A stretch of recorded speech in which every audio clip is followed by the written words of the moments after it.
महिलाओं की वजाइना और योनि के चारों तरफ एक पतली सी झिल्ली होती है।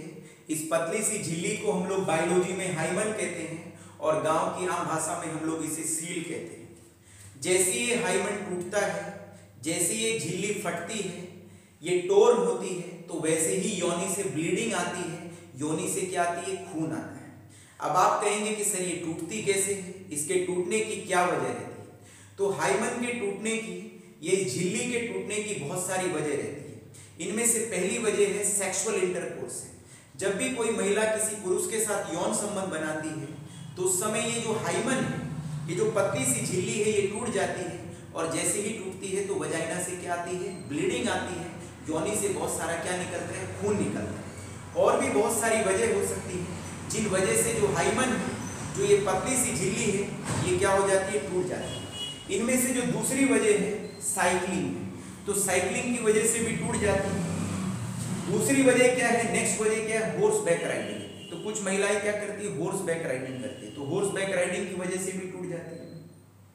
जिम्नास्टिक में इन्वॉल्व रहती है कुछ महिलाएं, क्या होती है? जिम्नास्टिक में इन्वॉल्व रहती है, तो जिम्नास्टिक की वजह से भी टूट जाती है।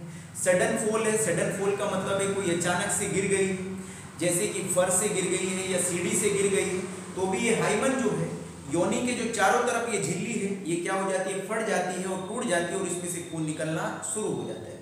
योगा की वजह से भी ये टूट जाती है।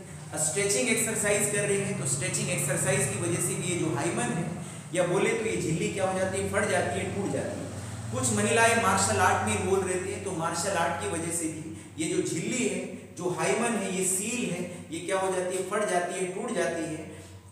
तो मेरा कहने का क्या मतलब होता है? मेरा कहने का मतलब ये होता है कि ये जो योनि के चारों तरफ ये जो झिल्ली है, जो योनि के चारों तरफ ये क्या है? मेम्ब्रेन है। ये यौन संबंध से ही नहीं टूटती है, इसके टूटने के और भी बहुत सारे क्या होते हैं? तरीके होते हैं। क्या होते हैं? और भी बहुत सारे तरीके हैं, या बोले तो और भी बहुत सारे वेज हैं जिन तरीकों से क्या होते हैं? टूट जाते हैं। अब यदि हम लोग आज से लगभग 60-70 साल पहले चले, 70 साल पहले चले, तो पहले क्या होता था? बाल विवाह होता था। अब बाल विवाह में कब शादी होती थी? 13-14 साल की उम्र में क्या होती थी? शादी होती थी। जैसे 13-14 साल की उम्र में शादी होती थी तो लड़की जो होती थी, जो फीमेल होती थी, वो अपने क्या होती थी? पति के घर जाती थी। जैसे पति के घर जाती थी तो पति उसके साथ यौन संबंध बनाता था। तो जैसे यौन संबंध वो बनाता था तो उस समय क्या होती थी? ये जो हाइमन है, ये क्या होता था? टोर्न होता था, फटता था, टूटता था। और जैसे ही टोर्न होता था, फटता था, टूटता था, तो उस योनि में से, वजाइना में से क्या आती थी? ब्लीडिंग आती थी। यदि ब्लीडिंग आ रही है तो उसका पति समझता था ऐसा कि इसने किसी भी पुरुष के साथ कोई यौन संबंध नहीं बनाया है, इसका मतलब ये है कि एकदम वर्जिन है। क्या है? वर्जिन है। यदि योनि से क्या नहीं आ रहा है? कोई ब्लीडिंग नहीं आ रही है, योनि से कोई खून नहीं आ रहा है, तो उसका पति क्या समझता था? तो उसका पति ऐसे समझता था कि किसी पुरुष के साथ क्या बना के आई है? यौन संबंध बना के आई। ऐसा इसलिए होता था कि उस समय जो होता है 13-14 साल की उम्र में क्या हो जाती थी? शादी हो जाती थी। और जो लड़कियां होती थी, फीमेल होती, इस तरीके की एक्टिविटीज में क्या नहीं रहती थी? इन्वॉल्व नहीं रहती थी। तो 13-14 साल की उम्र तक जो हाइमन रहता था वो बना रहता था। क्या रहता था? बना रहता था। और अधिकतर हाइमन तभी टूटता था जब वो किसी पुरुष के साथ या किसी भी मेल के साथ यौन संबंध बनाती थी या सेक्सुअल इंटरकोर्स करती थी। अब आधुनिक समय में क्या है? अब आधुनिक समय में शादी कब हो रही है? अब आधुनिक समय में जो शादी होती है वो 25 प्लस होती है। 25 का मतलब होता है 25 में या 25 से ऊपर की एज में होती है। अब यदि किसी ने 27 साल की उम्र में शादी कराई, अब 27 साल की उम्र में शादी कराई है तो अपनी पत्नी के साथ क्या बनाएगा? यौन संबंध बनाएगा या सेक्सुअल रिलेशनशिप बनाएगा। अब यदि उसने यौन संबंध बनाया, यौन संबंध बनाने के दौरान उसकी वजाइना से क्या नहीं आई है? ब्लीडिंग नहीं आई। तो कभी कभी ऐसे भी गधे और उल्लू होते हैं कि वो क्या सोचते हैं कि ये किसी मेल के साथ क्या बना के आई है? यौन संबंध बना के आई है। क्या बना के आई? यौन संबंध बना के आई है, क्योंकि इसका जो हाइमन है वो पहले से ही टूटा हुआ है। मतलब पहले से उसकी जो योनि के चारों तरफ की जो झिल्ली है, जो सील है, वो पहले से ही टूट रखी है, क्योंकि ब्लीडिंग तो आई नहीं है। अब वो ऐसा सोचता है, वो शक की नजरों से उसको देखता है। अब यदि दिमाग में एक बार शक पैदा हो जाए ना साहब, तो उसे निकालना बहुत क्या हो जाता है? मुश्किल हो जाता है। उसे निकालना बहुत मुश्किल हो जाता है। और यदि शक पैदा हो गया तो आपका जो व्यवहारिक संबंध है या वैवाहिक जीवन है वो पूरा का पूरा क्या हो जाता है? खराब हो जाता है। और आप जीते तो हैं मगर आप दोनों बहुत डिप्रेशन में जीते हैं और आपके घर में बहुत सारी क्या रहती है? लड़ाई झगड़े रहते हैं। तो कहने का मतलब ये है मेरा भाई, विज्ञान ये कह रहा है, मेडिकल साइंस ये कह रहा है कि हाइमन की प्रेजेंस, हाइमन की मौजूदगी या हाइमन की जो एब्सेंस है, गैर मौजूदगी, कोई संकेत नहीं होता है, कोई इंडिकेटर नहीं होता है वर्जिनिटी का या सेक्सुअल एक्सपीरियंस का, कि भाई यदि हाइमन टूटा तो ही वो वर्जिन है। यदि हाइमन नहीं टूटा तो वो गैर वर्जिन है, मतलब उसने किसी के साथ यौन संबंध बनाया, ऐसा कुछ भी नहीं होता है। अब मॉडर्न साइंस भी ऐसा कह रहा है और मेडिकल साइंस भी ऐसा ही कह रहा है।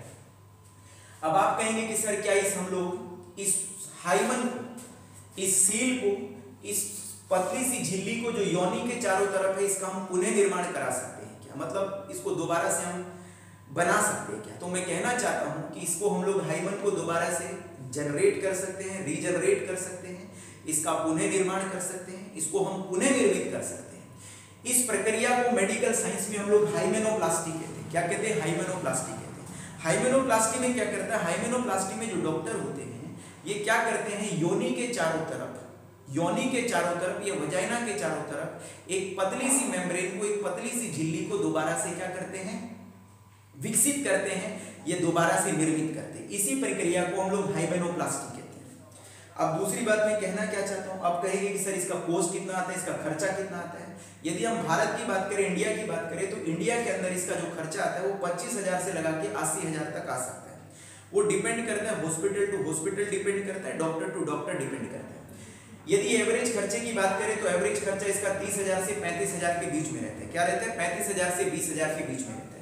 मैं एक शिक्षक होने के नाते आपको ये बताना चाहता हूँ कि भाई आप लोग अपने दिमाग में जो है किसी भी तरीके का संशय ना पैदा करें, आप अपने दिमाग के अंदर किसी भी तरीके का शक पैदा ना करें कि भाई हाइमन है या नहीं है, झिल्ली है या नहीं है।